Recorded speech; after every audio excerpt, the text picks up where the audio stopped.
Basen nie należy do najgłębszych, bo jest 1,20 m, czyli zbytnio zaszaleć nie wypada i nie ma jak w sumie, ale wystarczające, żeby się odświeżyć, chociaż woda jest tak ciepła, że ciężko tu mówić o odświeżeniu. Chyba jedyna rzecz, której mi brakuje w Tajlandii, to brak lodowatej wody w kranie,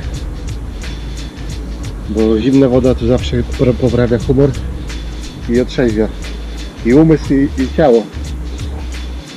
Tutaj brak jest lodowatej wody i praktycznie człowiek jak idzie kąpać, to kąpie się w wodzie praktycznie cały czas ciepłej.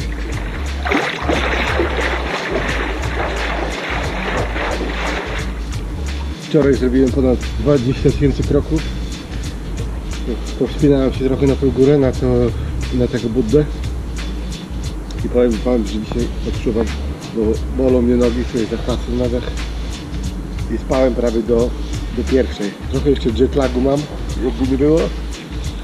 Czyli z czasu europejskiego się nie przestawiłem. No i oglądałem mecz do późno, gdzie Jagiellonia zdobyła mistrza Polski. Spałem audycji radiowej.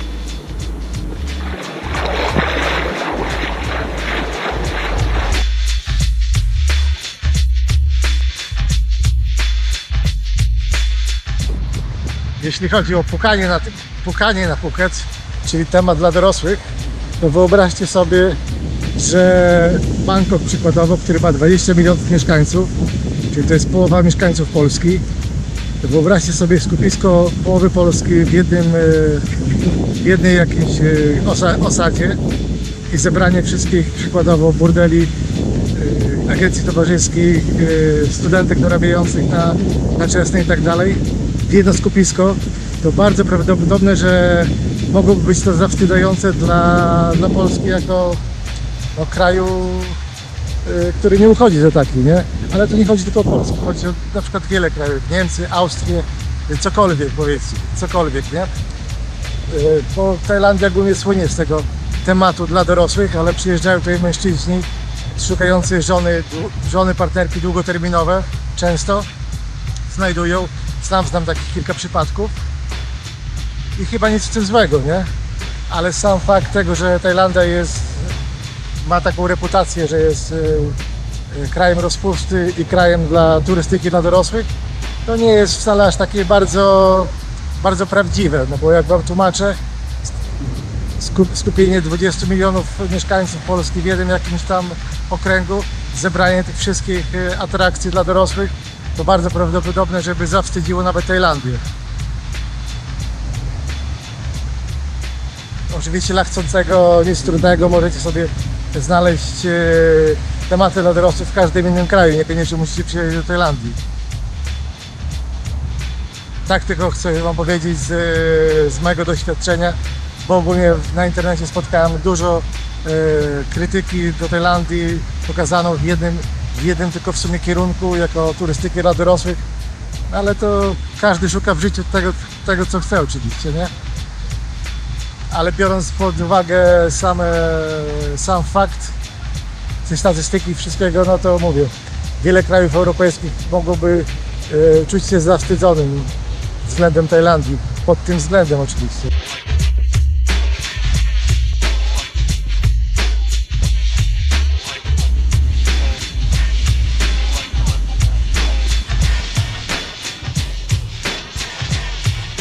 Czekam sobie właśnie na autobus na lotnisko, na plaży Karon i wiecie co dopiero sobie teraz uświadamiam? Że tutaj nie ma aż tak wielu rybitw ani mew. To jest trochę zaskakujące. Jakby nie było, jesteśmy nad morzem. I tak jak jestem przyzwyczajony do odgłosów mew w Szwecji, czy ogólnie jak byłem w Wielkiej Brytanii również, tak tutaj tych mew jakoś nie ma i mi nie brakuje. Dobra, chyba jedzie mój autobus. Do zobaczenia w Chiang Mai.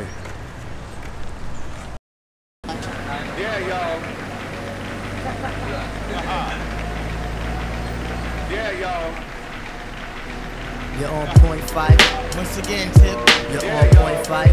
Once again, Tip. You're on point five. Once again, Tip. Watch me bust they shit.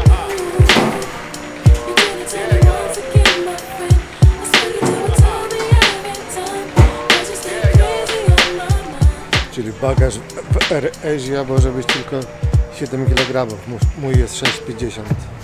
7 kg jako bagaż podręczny tylko. W przeciwieństwie do tanich linii lotniczych w Europie, gdzie jest zazwyczaj 10 kg.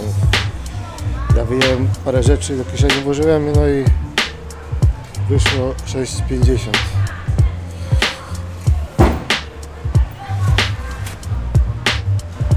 Czyli zmieścimy się w limicie, mimo tego, że miałem w Air China bagaż rejestrowany, to nie brałem bagażu rejestrowanego tylko po to, żeby podróżować lekko i bez większych obciążeń. Make sure my verse jump up and spread out like the raper. The only tip I got for a waiter is watch the doorknob hit me where the dirty dog should have bit me. That was my train of thought, but for so long I fought. Now I'm at a level supreme to the devil. So turn up the bass and lay. Przyjechałem już do Chiang Mai, miałem się wybrać autobusem do miasta, ale biorę taksówkę, bo jest wcale nie tak wiele droższa niż autobus. Autobus raptem 40 batów, a taksówka 150 batów. Czyli zaoszczędzę sobie nie tylko... No, zaoszczędzę sobie trochę czasu, bo dojazd do hotelu to byłoby 40 minut, a taksówką będzie z 10.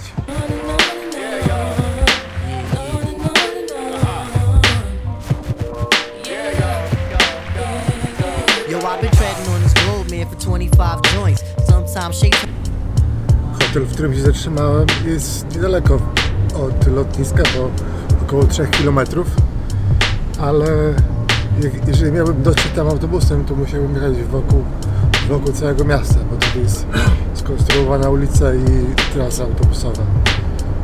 Taksówką najprawdopodobniej będzie tylko kilka minut.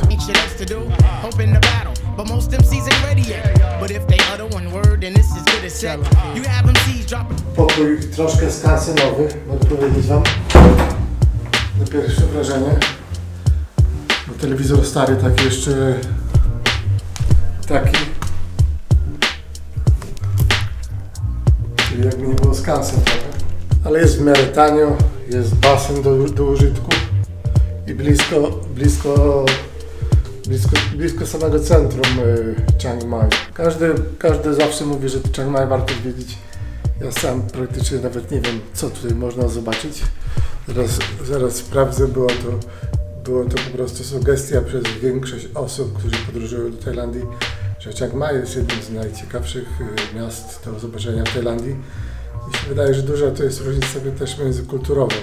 Jakby nie było, to odległość od Phuket to jest 2500 km stąd, czyli jak z Warszawy do Aten.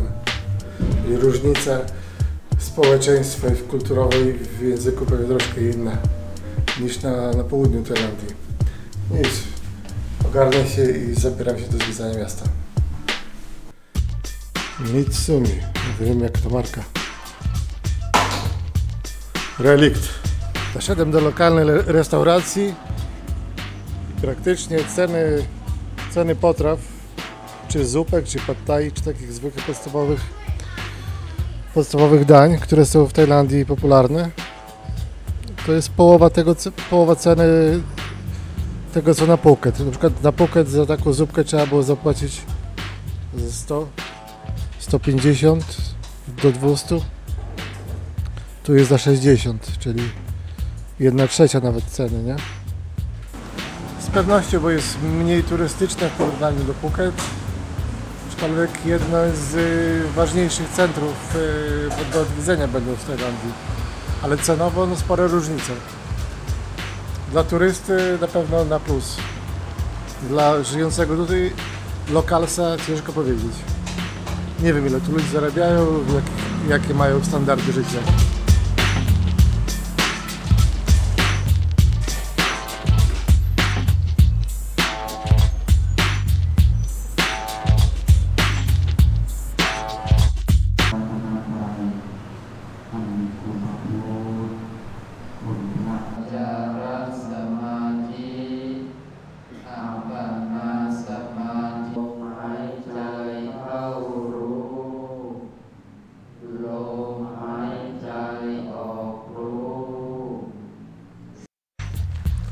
Przeszedłem się teraz troszkę ulicami Chiang Mai, w sumie jedną ulicą Od razu mogę Wam powiedzieć, że moje pierwsze spostrzeżenie jest takie, że Chiang Mai jest zdecydowanie bardziej uduchowione niż Phuket.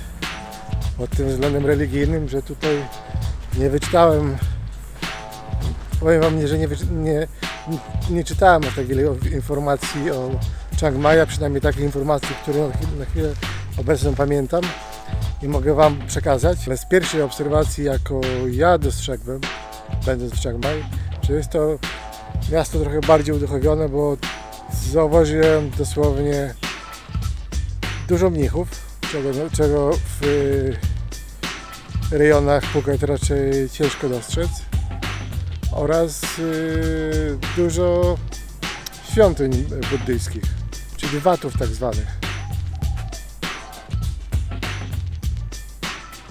No jest to odmienne, na pewno odmienne niż Phuket.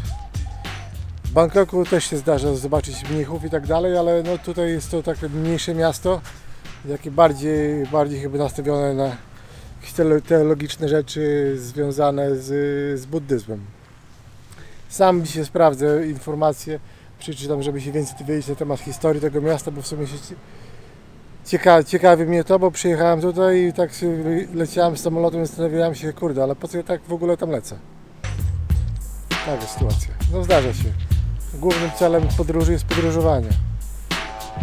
Jakby ktoś nie wiedział oczywiście. Believe it or not, I'm chillin'. I slaying against these niggas from the Bronx for some chillin'. So bust it. I'm really with my crew, just give me the Rachi. I float like a butterfly and kick like karate. I scored 26, I caught a Vic and now I'm outie. I'm taking it to the hoop and then this kid tried to foul me. To the gut, I hit the floor, I wanted to flip.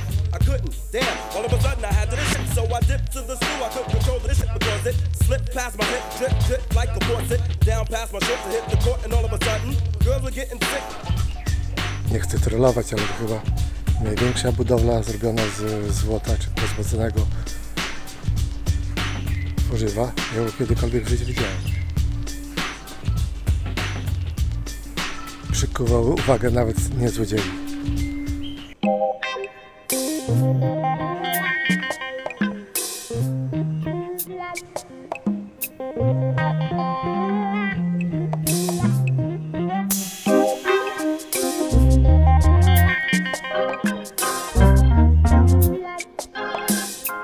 Można powiedzieć, że to nie jest za duży kompleks świątyń, bo jest tu kilka budynków, ale fajne są, naprawdę ładnie skonstruowane i robią wrażenie. Nie wiem, kiedy powstały, sprawdzę to w internecie. Tutaj dla Was też wrzucę, żebyście zobaczyli. Fajne. Tu sztuka ozdobnicza to fenomenalna sprawa. W architekturze buddyjskiej, czyli powiązanych z religiami buddyjskimi, jest dużo fajnych, ciekawych ornamentów.